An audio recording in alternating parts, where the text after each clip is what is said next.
I'm Bill Rogers with the Rogers Shooting School.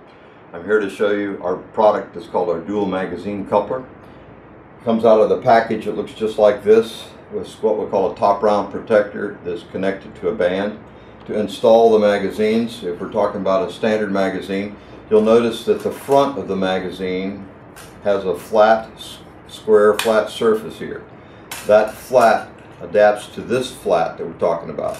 This part of the magazine right here that has a ridge on it adapts to the radius part of the back of this. So it simply goes together, flat against the square flat, radius back against the radius back, and simply just take and pinch and get the top round protector band out of the way.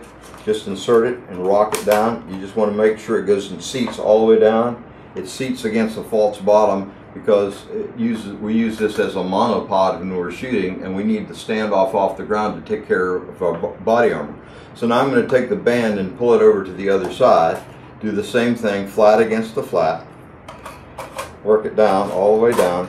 Make sure it's seated. Now you'll notice there's an offset. The offset has to be there in order not to interfere with our dust cover on the M4 rifle. Now once we've done that, we'll simply take a Phillips screwdriver and we'll tighten up here, and we'll tighten up until we have an issue that the screw that starts coming through does not come through, but it's close to the surface.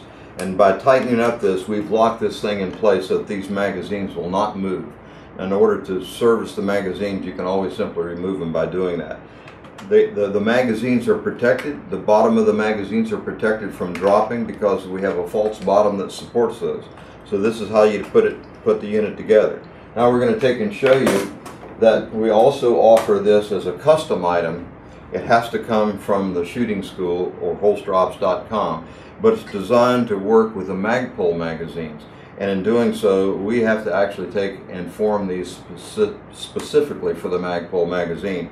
But it also uses the MagPul's top round protectors as well, and we simply take and combine it with our same little elastic lanyard that that way you don't lose the top round protector.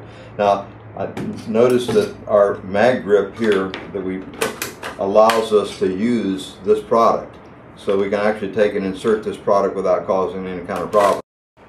Talk about the top round protector. This is with our standard magazine. What we do is we remove an extra round or two, and then we load this in just like it's an actual bullet. And what happens is if we push down in this angle right here, as we push forward, it simply releases it. Now to put it back in, we simply, almost like we're loading a cartridge, we place it down and put it in position until this nose locks in and it's locked in position. So now if we're working with the rifle, what we do is we're going to take and reach up when we need to make the release, and we'll push that and release it. So as we release the magazine, it drops out of place, and that way we can make a magazine change, and at the same time with the top round protector, it keeps debris out of the magazine. It also keeps a round from advancing forward before we try to make a reload, which could cause a malfunction.